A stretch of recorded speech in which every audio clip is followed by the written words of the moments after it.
Assalamualaikum warahmatullahi wabarakatuh.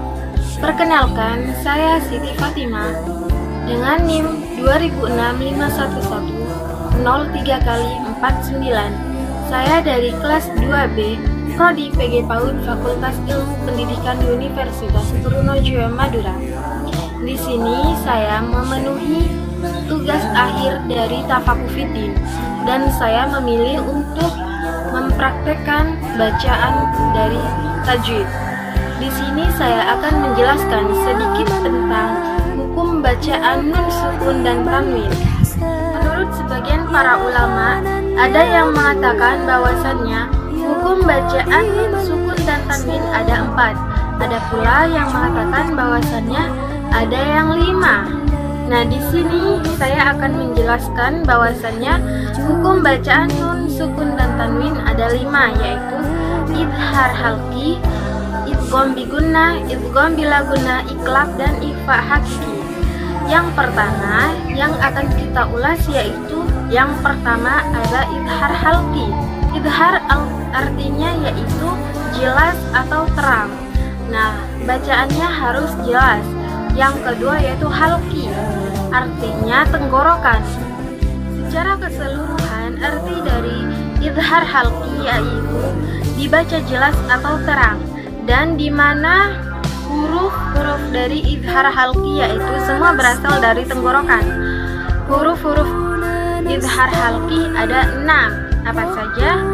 Yang pertama hamzah, ha, kha, ain, ghain, ha. Itu semua apabila hamzah bertemu dengan nun sukun atau tanwin maka dibaca jelas atau terang. Mari kita contohkan bacaannya dari hamzah bertemu dengan nun sukun atau tanwin.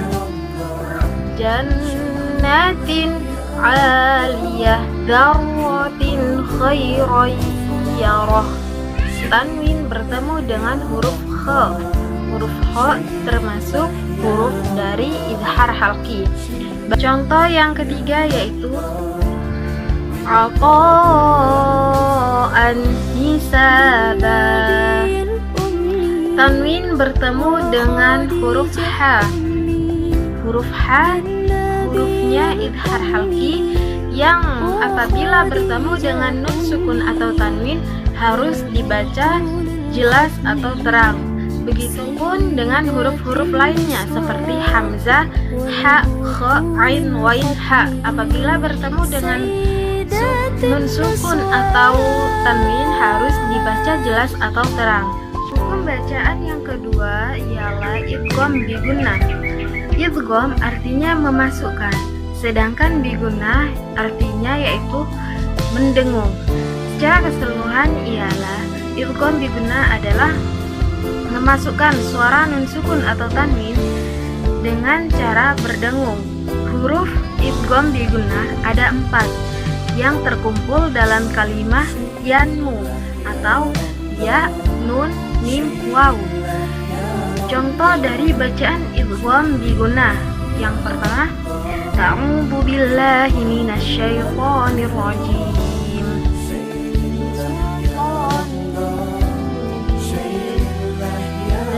Kalimat bisultani mubin yaitu terdapat tanwin bertemu dengan huruf mim yang berarti harus dibaca idgham bigunnah dengan berdengung.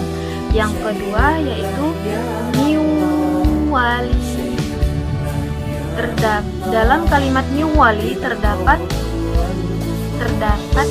nun sukun bertemu dengan waw yang harus dibaca waw. Dan yang ketiga yaitu innaqatin. Nun sukun bertemu dengan nun harus dibaca berdengung. Bacaan nun sukun dan tanwin idgham bila gunnah, memasukkan suara nun sukun tanpa berdengung, berbeda dengan yang digunnah dengan berdengung. Ini bila gunnah tanpa berdengung. Huruf-huruf idgham bila gunnah yaitu ada 2, lam sama ro. Contoh bacaan huruf contoh bacaan dari Ikrom Bilaguna yaitu Mirrobbihim. Nun mati bertemu dengan ro.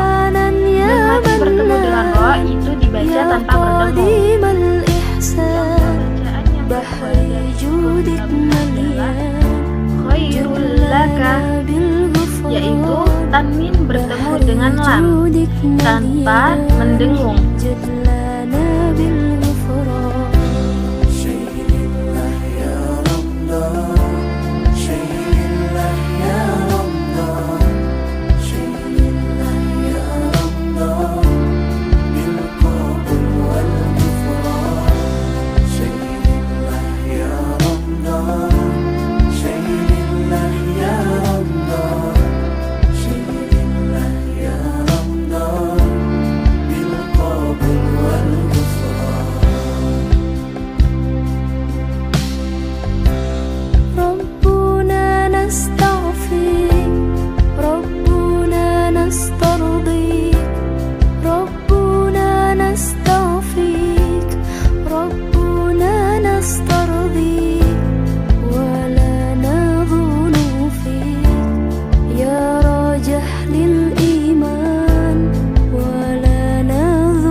Za, Sin, Shin, Shod, Dot, To, Dom, Fa, Kof, Kaf. Itu semua terkumpul dalam nazam Sifda sana kam jada sasunqa bersama Thayyiban zilin Rukon Da'zalima. Contoh dari bacaan ifa yaitu yang pertama, contoh dari bacaan ifa.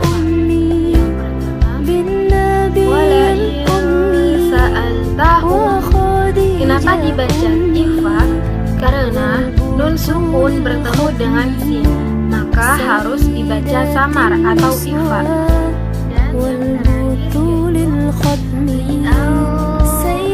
Dan dibaca ifa karena nun sukun bertemu dengan fa, maka harus dibaca ifa atau samar.